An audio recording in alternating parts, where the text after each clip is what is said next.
Հարգելի հետևորդներ, զրուցենք Երևանի ավականու անդամ Սամվել Հակոբյանի հետ։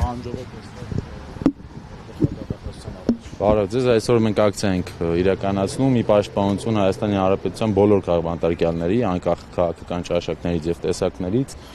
Մենք վստահ ենք եւ պնդում ենք, որ Հայաստանում քրեաիրավական, դատաիրավական համակարգը գործում է սելեկտիվ կարգով։ Մենք վստահ ենք, որ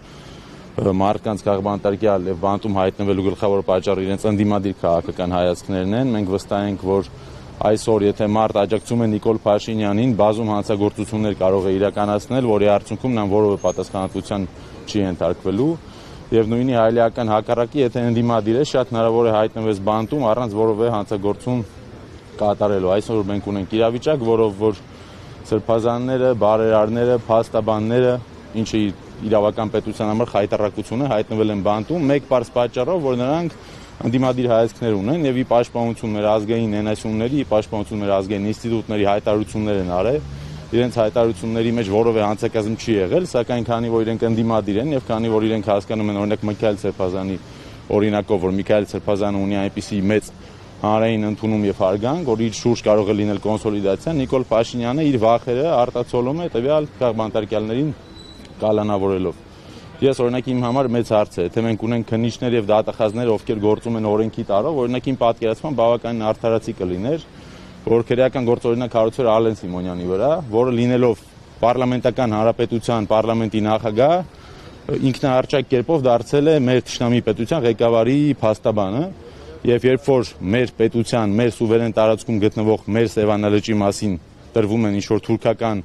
օկուպացիոն անվանումներ, մեր պետության երկրորդ պաշտոնյան իրավունք չունի դա պաշտպանել։ Հակառակը նրանք պետք է հայտարարություններ անեն ի պատասխան։ Ասում են ընդդիմությունն է հրահարել, Արցախի դրոշներ են դրել, դրա համար Դե տեսեք, ցավոք սրտի մենք ունենք մի իրավիճակ, լինում են, չէ՞, այտենց երեխաներ, որ տանը ծնողների վրա անդադ բղավում են եւ ջղայնանում են, դուրս են գալի փողոց ծեծ են ուտում։ Հիմա Նիկոլ Փաշինյանը իր կառավարական խմբով հենց այդ փոքրիկ տղան է, այսինքն երբ որ դիմացը կանգնած են թուրքեր, այլ երկրի ներկայացուցիչներ, նա շատ պուպուշ, հանգիստ, տոլերանտ, վախկոտ մի մարդ է, երբ հարցը հասնում է իր սեփական հայրենակիցներին, իր երկրի քաղաքացիներին, նա դառնում է շատ կոշտ, ագրեսիվ եւ իբրև թե օրենքը պաշտպանող, բայց դա սուտ է, որովհետեւ թե Սամվել Կարապետյանի, թե Սրբազանների, թե մեր մնացած քաղբանտարկյալների խոսույթի մեջ որևէ հանցագործություն չի եղել։ Մենք բոլորս, այո, ասում ենք, որ մենք պետք է պաշտպանենք մեր եկեղեցին, մենք բոլորս ասում ենք, որ այո, մենք դեմ ենք ունենալ այնպիսի ղեկավարություն եւ կառավարություն, որը պաշտպանում է թուրքական շահերը։ Նորմալ պետության մեջ այն խոսույթը եւ այն ասելիքը, որը ասվել է վեհապարի կողմից կամ Սրբազանների կողմից, պետք է ասվեր հենց այս շենքերում գտնվող պետական պաշտոնյաների կողմից եւ իրենք պետք է պաշտպանեին թե Արցախի ժողովրդի վերադարձի հարցը, թե մեր սուվերեն տարածքի թուրքից ազատելու հարցը, բայց քանի որ նրանք թե վախեցած են, թե համագործակցում են թուրքերի հետ, նրանք պատրաստ չեն պաշտպանել մեր պետական ազգային շահերը։ Իվան Նիկոլյանը ասում է կաթողիկոս չունի, Կարեկին երկրորդը կաթողիկոս չի։ Տեսեք, Նիկոլ Փաշինյանը ինքը կրկնակի ստանդարտների թագավորն է, այսինքն երբ որ հարցը վերաբերվում է իրեն, ինքը լինելով կառավարության գլուխ, ասում է կառավարությունը ես եմ։ Այսինքն ինքը իրեն այլևս չի տեսնում իբրև անձ Նիկոլ Փաշինյան։ Նույն հայլիական տարբերակով պետք է մտածել, որ վեհապարը եւս անձ չէ։ Վեհապարը մեր եկեղեցու երեսն է եւ որովե երկրում, որովե տեղ դուք չեք գտնի նման խայտարակ իրավիճակ, որտեղ երկրի ղեկավարը նման կեղտոտ պիղծ եւ կեղծ խոսույթ է օգտագործում սեփական եկեղեցու հանդեպ։ Մենք գիտենք, որ եվրոպական բազում երկրներում կաթոլիկ եկեղեցիներում կան բազում խնդիրներ, եթե մեր եկեղեցականներին ինչ որ չգիտեմ մեղադրում են, որ իրենք կին ունեն կամ երեխա ունեն, մենք գիտենք, որ եվրոպական մայրաքաղաքներում կան իրավիճակներ, որտեղ խոսքը գնում է պետոֆիլիայի մասին, բայց բոլորս գիտենք, որ որովե կերպ այդ պետության ղեկավարները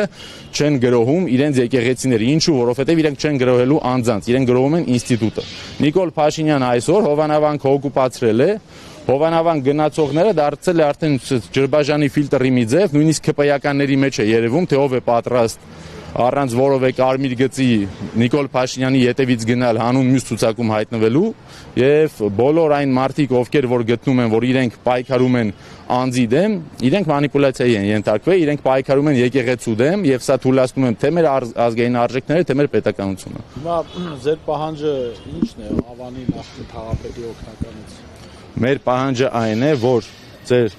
նշած անձը եւ մնացած ուժային կառույցների ղեկավարները սկսեն շարժվել օրենքի տարով։ ընդդիմադիր լինելը դա Չգիտեն դրա մասին, հիմա դուք Իրան գիտեն, բայց մենք իբրև քաղաքական ընդդիմադիր միավոր այստեղ ենք բարձրաձայնելու այս խնդիրը եւ մենք շատ ստույգ տեսնում ենք, որ կա իրավիճակ, որում որ միայն ընդդիմադիրներն են դառնում հանցագործ, բայց մենք գիտենք, որ իրանք ունեն բազում սրբապիղծ բլոգերներ, մարդիկ, օրինակ իրանք նույնիսկ ունեն տեխնացուներ այսօր Էջմիածնում, ովքեր խոսում են ոչ քաղաքակիրթ, ոչ քաղաքական խոսույթով, խոսում են ուղիղ վիրավորանքներով, բայց քանի որ իրենք սպասարկում են Նիկոլի Շայերը, քանի որ այդ տեխնացուն ասում է, որ օրը որ Նիկոլը գնա այսպես ասած մայրաթորը ազատագրելու, նա քարոզարշավին դադար կտա եւ կգնա այնտեղ։ Այս մարդիկ Նիկոլ Փաշինյանի կամակատարներն են։ Այսօր Հայաստանում բանտում հայտնվելու համար պետք է լինել ոչ թե հանցագործ, այլ պետք է լինել հայ։ Ու սա մի ամբողջ մեխանիզմ է, որը որ մենք տեսնում ենք, որ գործում է մի ուղղությամբ։ Հիշեք, մինչև հեղափոխությունը, երբ որ ընդդիմադիրների կամ որևէ արևմտամետ բլոգերի մազին մի բան կպներ, բոլոր դիմացի մայթում գտնվող միջազգային ատյանները, կառույցների ներկայացուցիչները շատ ակտիվ մասնակցում են։ Այն պայից ինչ մենք ունենք ղեկավար, որը գործում է Ռուսաստանի եւ Իրանի շահերին դեմ, իր ցանկացած բռնապետական գործողություն որովե գնահատականի չի արժանանում, որովհետեւ Նիկոլ Փաշինյանը իրանց արևմուտքի եւ թուրքերի միասնական տեխնացուն է այս երկրում, որպեսզի քանդեն մեր պետականությունը եւ մեր անկախությունը։ Հարգելի հետևորդներ, այս պահին դատախազության շենքի դիմաց շարունակվում է Մայր Հայաստան կուսակցության հրավիրած բողոքի ակցիան ի պաշտպանություն քաղբանտարկյալ